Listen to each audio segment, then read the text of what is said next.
Thank you. So welcome to our members joining online today and anyone watching. This meeting is being broadcast throughout Parliament buildings as well. So just want to remind you to mute your phones and to remind you that recording or photography of the meeting is not allowed. So if members are content, we'll proceed with the agenda. So I see Anya Murphy's joined online as well.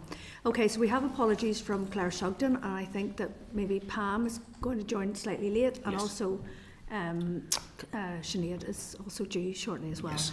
Okay, members, so item 2 there, declarations of interest. I'm just going to ask if members have any declarations of interest they want to declare to the meeting over and above those that we have on record. No? Okay. Okay, Chairperson's business. So just want to give a very brief update on a conference I attended yesterday, which was organised by the Community Relations Council, called Making a Difference 2025. Very, very good meeting. So all the groups across Northern Ireland that receive core funding through the programme they administer on behalf of the Executive Office were there, and I think that there's probably a piece of work for us to maybe do going forward. Obviously we have a very tight scheduled work programme for the next few months, but I think it might be really useful to engage with them possibly from Easter onwards and maybe get them up for an update. But yes, it was very good, and I've actually requested a list of the groups that were there. Maybe I want to get that circulated so that if people want to go to any groups in their constituency, I'm sure they'd really appreciate that.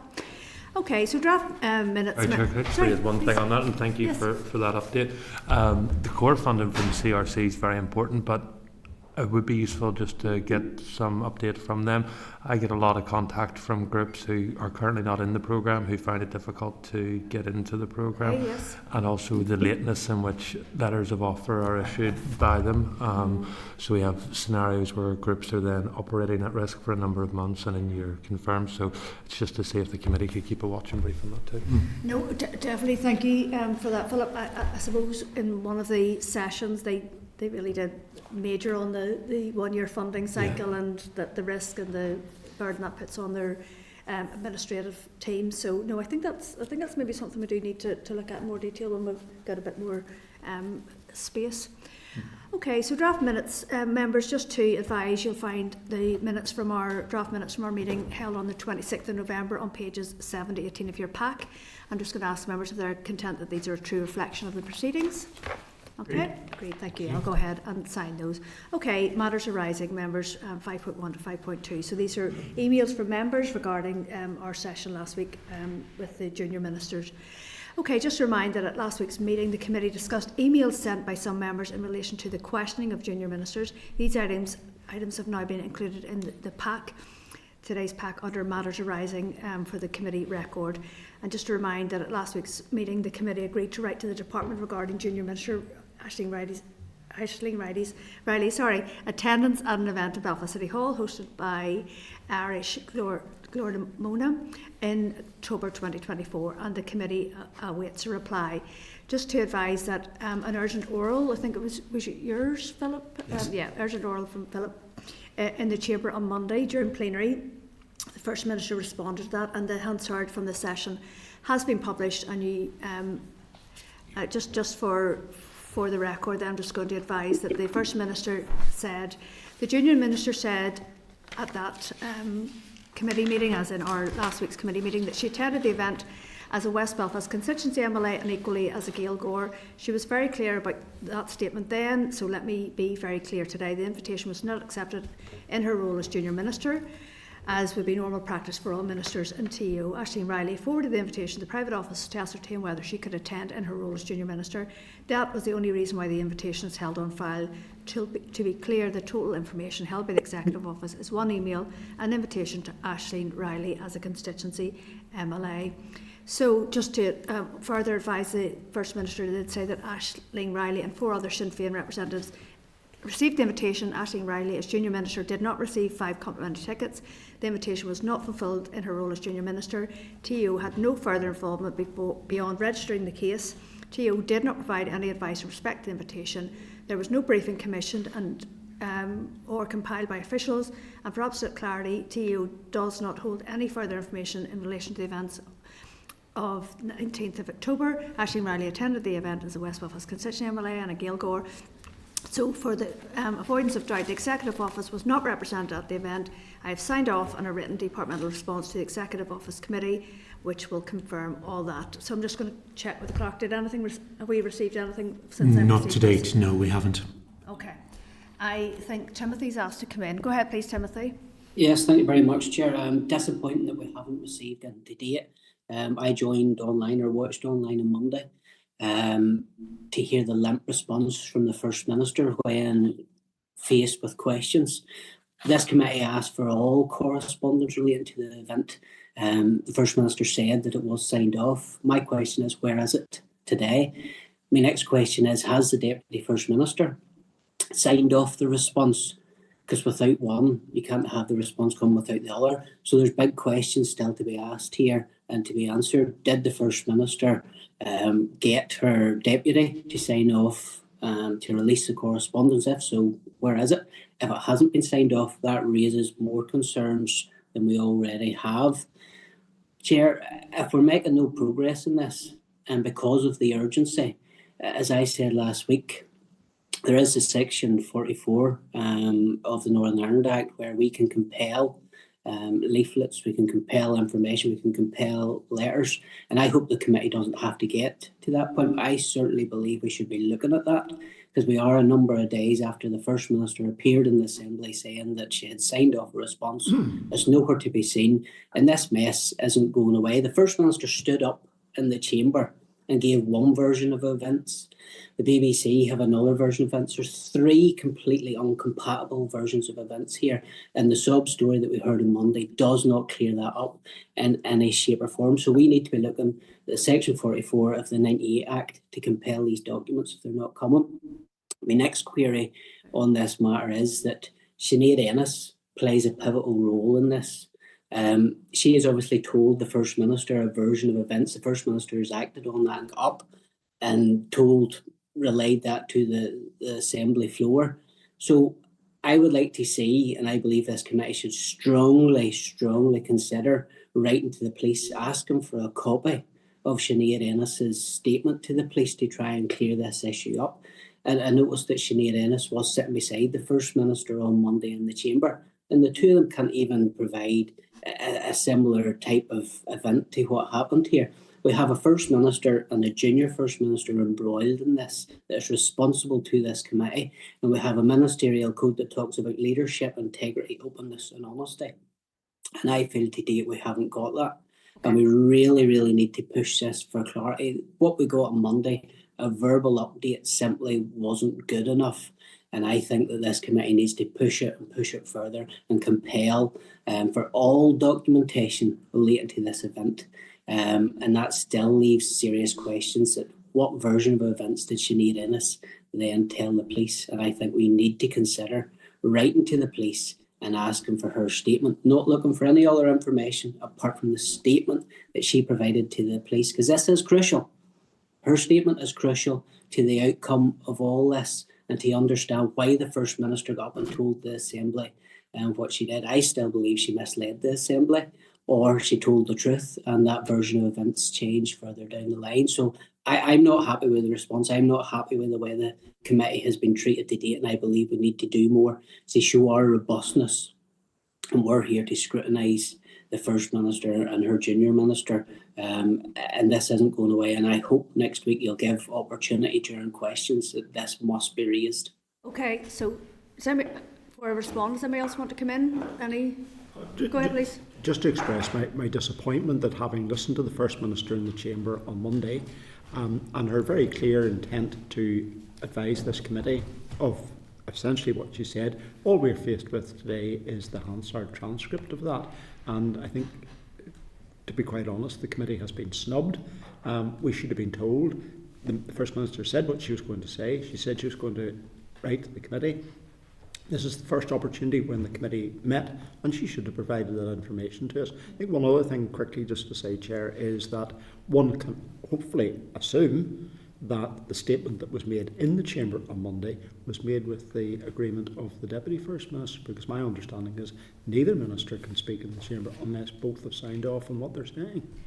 Well, I suppose, sorry, go ahead, Philip. And then. So obviously I believe that the agreed line was to the answer, which was a one word, which was no.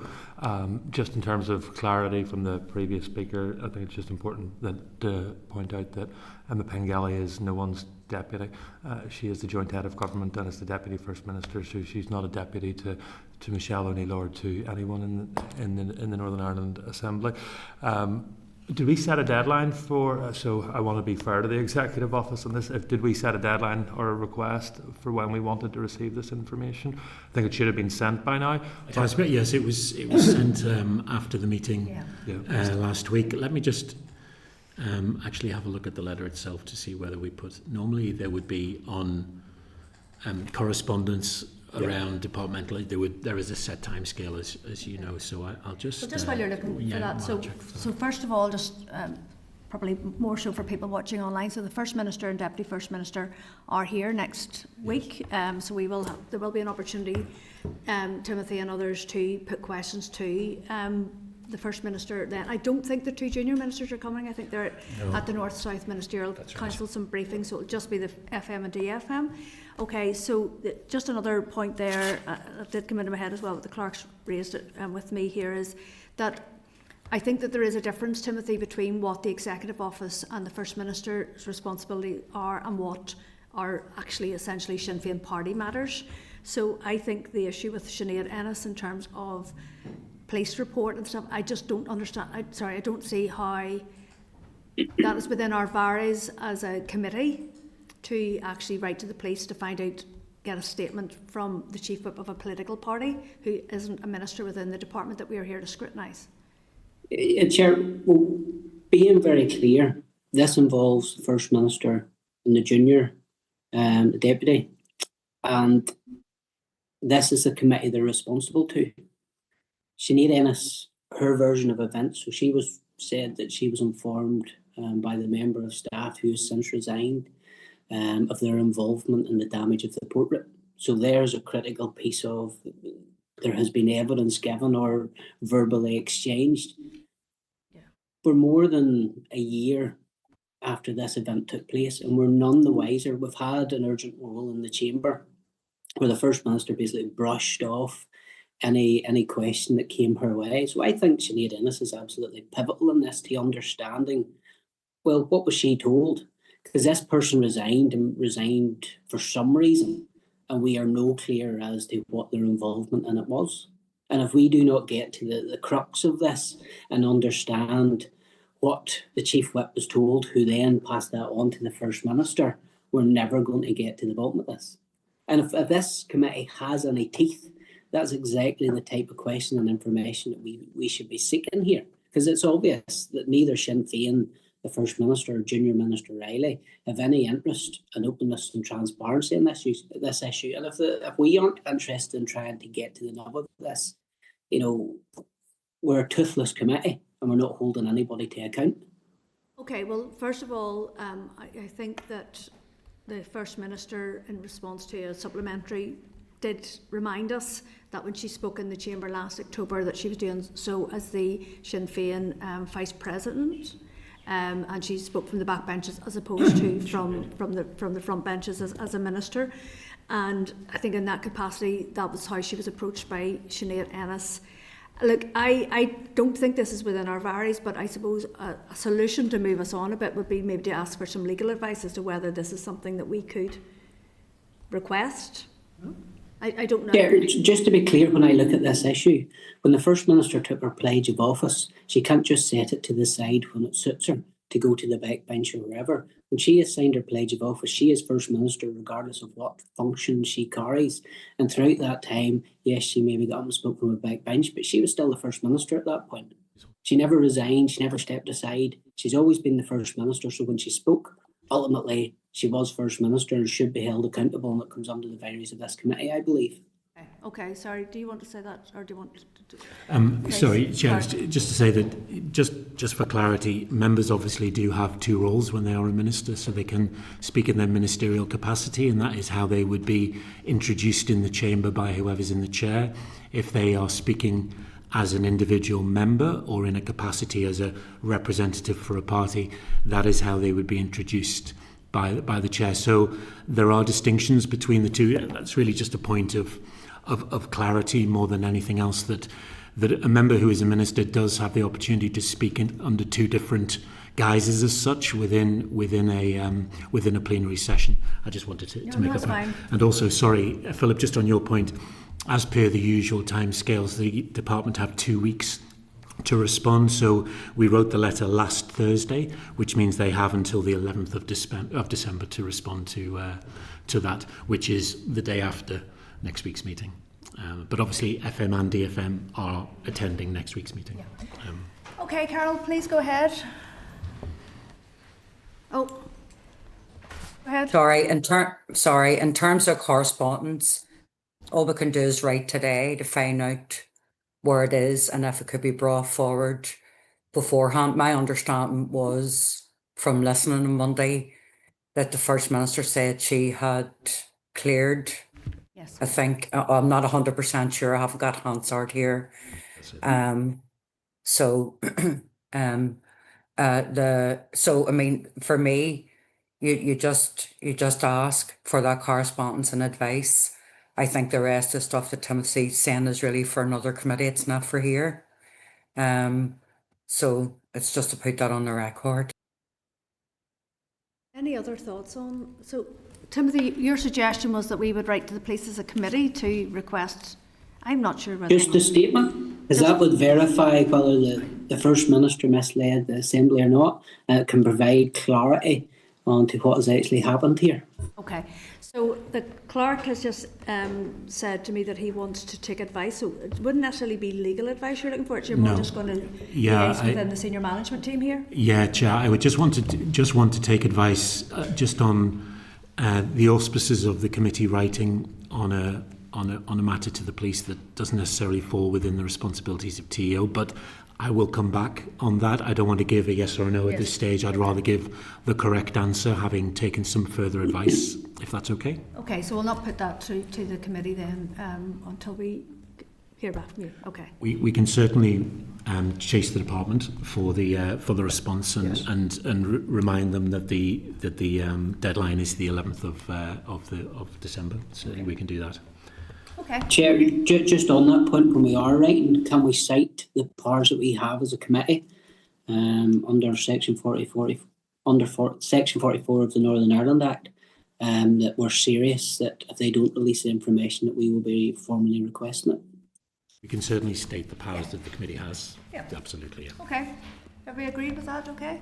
Right. Okay, thank you. So moving on, 5.3, it's the Long Kesh Development Corporation, the draft letter. So just to remind you that we visited the site on the 5th of November, and the clerk wished to clarify a number of details discussed during the committee's visit. So just to advise that the clerk has now spoken to the interim chief executive of the Development Corporation, and there's a letter to the First and Deputy First Minister outlining the committee's concerns. It has been drafted and can now be found on pages 3 to 5 of your meeting pack. So I'm just wondering if people could maybe refer to that now. Sorry, that's table pack. Oh, table pack. So is it on our desks? It is, yeah. Yes. Yeah. Okay, so if people want to take a minute, but it's been emailed as well, I'm assuming. It's in the table pack, so it's just under correspondence, or the matters arising, sorry. Okay.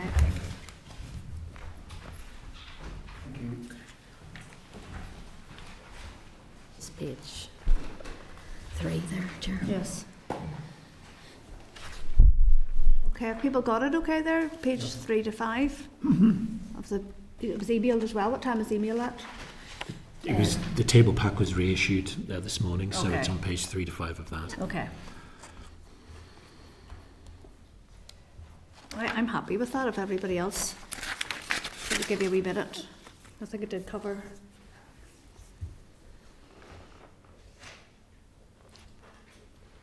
Timothy's your hand up for this item? Yeah. Okay, go ahead, please.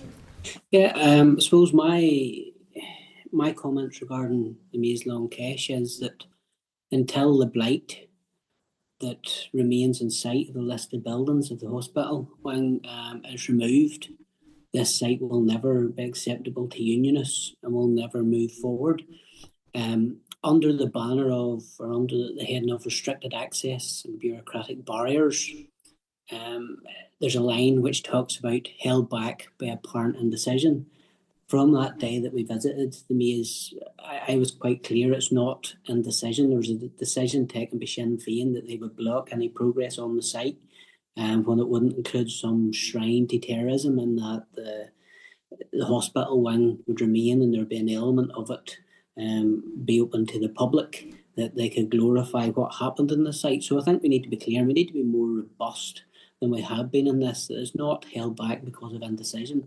Sinn Féin have blocked the progress in this site because they want to hold on to the past and glorify what has happened there, whereas I quite rightly believe that unionism will never accept this site to develop with things like that, blighting the land. So that's my thoughts and my response to it, that we need to be more pointed. It's been held back by Sinn Féin, and it rests solely at their feet until they give up their long commitment that they want to have something here which drags us back to the past. This site will never move forward. Okay, I fully appreciate what you're saying, Timothy. I suppose what the clerk has tried to do is draft a letter that would be acceptable across the committee and sort of try to reflect the nuances and the sensitivities around this. So I suppose at the end of the day, Chair, it's for the committee to decide what the contents of the letter is. As you say, I've tried to get the points across, but also at the same time remain relatively neutral, just in terms of the language used. But it's for the committee to choose the contents of the letter before it is sent. Any other thoughts on it?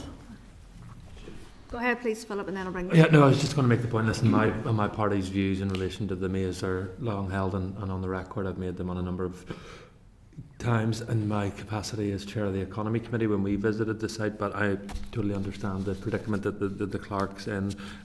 Listen, this letter is going to land in with the executive office. I think all members are keen to get an update on what the proposed plans are. I and my party have a particular view of what they are. Others have a particular view of what they are. None of our views are going to change by the contents of this letter. And ultimately, if the committee wish to seek an update, they can. Let's just do it. My view is just to do it. Yeah. Okay. Any other thoughts on the letter? No. Sorry, Stuart. You were I just think. I mean, I think from a committee perspective, the letter meets the requirements of the committee. There will be an opportunity next week to ask questions, and it's an area that I intend to ask questions around. Okay. So broadly, are we content then? And Timothy, similar to Stuart, if it's something maybe you want to raise in terms of your own party's position on Maze Long Kesh, you could possibly do that next week at the. If by apparent indecision can be changed to a political decision, I would be happy with the rest of it. Sorry, say that again. You broke up a little tiny bit. Yeah, so held back by apparent indecision, whereas if that could be changed to a political decision, I would be supportive of the rest of it. What paragraph's that in? It's restricted access and bureaucratic barriers. It's just the second paragraph. Okay, sorry, thank Stuart. you. Third line. But I don't believe it's not by apparent indecision. It's a clear red line that Sinn Féin drew on the site. Okay, just while we're reflecting on that, I'll bring Sinead in, please. Go ahead. No, sorry. Yeah, can you hear me? Go ahead, please. Yeah. No, I'm happy enough with the content of the letter. Obviously, I'm not happy enough with Maze Long Kesh. It is just, well, I mean, it's a loss to the economy of Northern Ireland, the fact that this hasn't moved on at all. And I suppose it's the reflection of relationships within the office of the executive office. If anything personifies inertia, this one does as well. But really, the content of the letter is covering all the points. So I think, I'd be happy to let it go. And obviously, those within the committee should question the First and Deputy First Minister next week. Okay, thank you, Sinead. Okay, so Timothy's proposal is that we change those couple of words in the paragraph there relating to restricted access and bureaucratic barriers. I'm not getting a sense in the room that anybody else... I'm happy to second that proposal. Oh, you are happy to second that proposal, are you? It's just one word, yeah. Okay. Just to get agreement to move the... Change apparent, just so they're aware. Yeah, so it would be apparent to political. So let me just read that out then. So the committee notes concerns regarding limited access for stakeholders and visitors and the perception that the site is being held back by political indecision. Yes, that would be the proposal to change apparent to political. I think that's fine. A political decision. Yeah. Political decision. Rather than, and as drafted, it is apparent indecision. It would be political indecision. No, he said Political decision. I'm so sorry, political decision. Okay, I think that's fair enough. I agree with that. Sinead, did I see your hand going up there to agree? No? Happy enough. Okay. Okay, any contrary views? No, I think we're agreed. Okay, thank you everybody. So we'll go ahead and get that letter. Yes, I was going to say, Chair, are members content for me to make that change and send the letter off? Thank you. Thank you. Okay, members going to seek your agreement now to go into closed session so we can do deliberations of the bill. Thank you. So we've now just finished our deliberations in relation to a number of clauses in part 2 of the bill. So we are going to instruct the bill clerk to draft amendments as discussed to actually just clause 31 in the end, but some aspects of that. We have had the TO officials in twice this afternoon as part of our deliberations, and they are looking at some of their own amendments and some providing us with some more clarity, so that's why we're only really focused on clause 31 at this stage. Okay, members, does anybody want to say anything before we move on? Thank you. Okay, correspondence, members. I'm going to refer you to pages 609 to 614 of your pack for a summary of committee correspondence. Just want to draw your attention to a number of items. 7.3, Committee for the Economy RHI closure of non-domestic scheme bill. So I'm going to refer you to pages 651 to 652 of your bill, just to advise that the committee has received correspondence from the Economy Committee regarding the RHI open brackets closure of non-domestic scheme close brackets bill. Links to the bill and the EFM and the committee's call for evidence are included in the correspondence. I'm just going to seek your agreement to note this item and agree for the committee team to write to the department to ask whether they have any views or comments on the bill and whether there are any implications or any role for TO arising from this bill. Agreed? Okay, so 7.13, TO Legislative Consent Motion Tracker. I'm going to refer you to pages 684 to 686 of your pack, just to advise that the committee has received a response from the department on its correspondence from 22nd of September regarding a legislative consent motion tracker within TO. I'm just going to seek your agreement to note this item and to agree to forward this response to the Committee for Finance. Agreed? 7.14, so the Chairperson's Liaison Group Guidance for Departments on Delegated Legislation. I refer you to pages 687 to 709 of your pack. Just to advise that the Committee has received correspondence from the Chairperson's Liaison Group on new guidance for delegated legislation, and they advise that this work is ongoing to implement the recommendations of the Chair's Liaison Group's 2017 to 22 Strengthening Committee Scrutiny Report. Those recommendations were to improve transparency regarding the scrutiny of statutory rules by the Assembly and committees, provide stakeholders or interested organisations and individuals with information on proposals for statutory rules received by committees and the statutory rules laid or presented to the Assembly, improve the information received by committees on proposals for statutory rules at the policy consideration stage, provide committees with greater time and opportunity where appropriate to carry out more effective scrutiny of proposals for statutory rules and the rules themselves.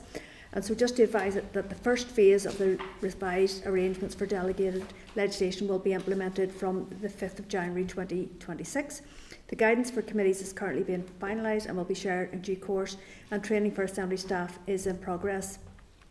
The clerk to the Chairperson's Liaison Group is available to brief committees on the new arrangements, and I think that this would be helpful for members in anticipation of the delegated legislation that will follow on from this inquiry and redress scheme bill. So I'm asking you to note this correspondence and agree for the committee team to arrange an oral briefing with the clerk to CLG on the new process as part of the January to April 2026 session, and this is something that Philip and I on the CLG are sort of familiar with. It is quite an important piece of work, and I think that would be a very important briefing really in terms of getting the clerk in.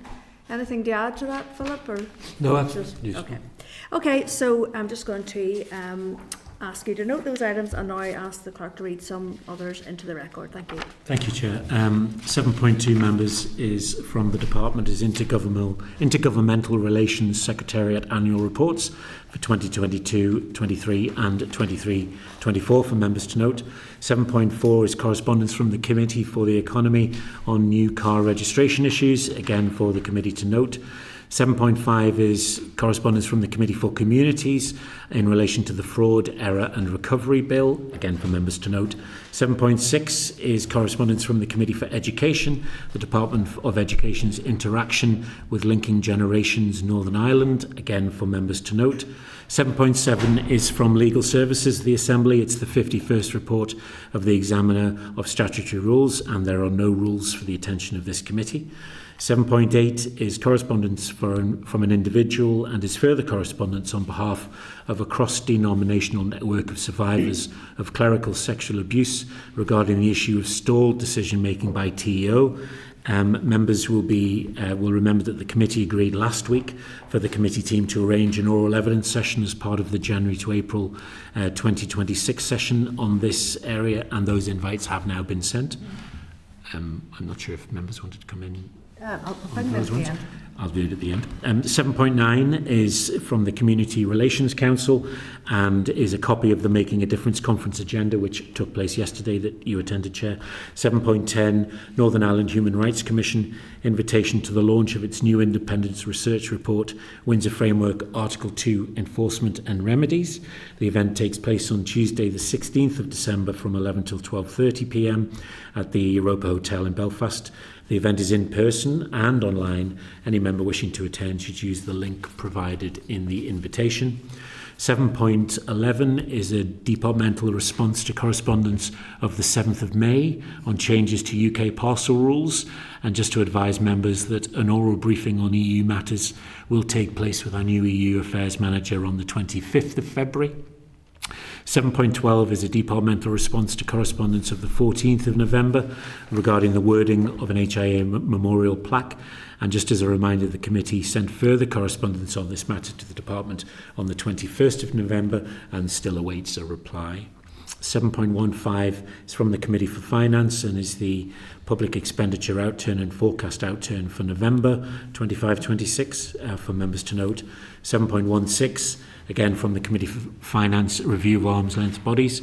And just as a reminder for members, the committee wrote to the department on the 21st of November to ask if an assessment of TEO's arm's length bodies has been completed, and if so, a copy of this assessment to be shared with the committee. We still await that response. 7.17, individual correspondence regarding the scope of the truth recovery process. Just to advise members that correspondence will also be available in this week's bill pack. And 7.18, individual correspondence in relation to workhouses and the inquiry and redress scheme bill. And members are advised that this correspondence is also available in this week's bill pack. Okay, thank you, Clark. Timothy, do you want to talk to any of the items? Just a quick one on 7.4, the new car registration issue. Obviously massive problems here because of the Windsor framework and the protocol. So this letter from Mr. Brett was to the First and Deputy First Minister. Do we see the correspondence of what will be returned from them to the Committee for the Economy? Is that something that can be tabled at a later date, or is that something the Committee has already received? Yep. No, hasn't been received, and yes, it will be in a future pack once it's received. We get it. Yeah. Thank you. Okay, Sinead, did you have your hand up at one point?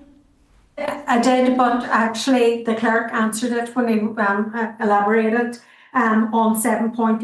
It was about the clerical sexual abuse, and I just wanted to know, have we got the meeting planned, etc., for April, because it's now sitting. The research was delivered over 5 months ago, and I would certainly support the call for this item to be raised. Yeah. Okay, I think I'll move on then to item 8, which brings us on to that item, the draft forward work programme, and I refer you to pages 769 to 771 of your pack for the forward work programme. I'm going to ask the Assistant Clerk to go through any changes. Thank you, Chair. So it's just to say that we've got our confirmed briefing now with the new directors for the Language of identity, thank you, and Ulster Scots and Irish language, so that'll be on the 18th of March. And just in reference to Sinead's points, Chair, in terms of the historical childhood clerical abuse, those invites have been sent to the Dromore Group, the Network of Survivors, cross-denominational group, and Amnesty International, and that'll take place on the 11th of March. And then that individual who's in the media at the minute? Yes, that they representing the cross-denominational group. Perfect. Okay, good. I just wanted to check, so when you said we had the two language commissioners, do we also have the director of the... Yes, I couldn't get my words out there. No, Chair, sorry. thankfully. It's hard trying to get across all the names. Yeah. Yes, so the three of them are appearing together perfect. No. as it for an introductory briefing with the Perfect. Commission. Actually, we've survived St Patrick's Day the day before. Couldn't possibly come. We've survived. Okay, I'm going to move on then to any other business members. Any want to raise anything? No. Okay, well, thank you. So date, time and place next meeting, next Wednesday the 10th of December at 2 p.m. in this room, room 21. Thank you, the meeting's adjourned.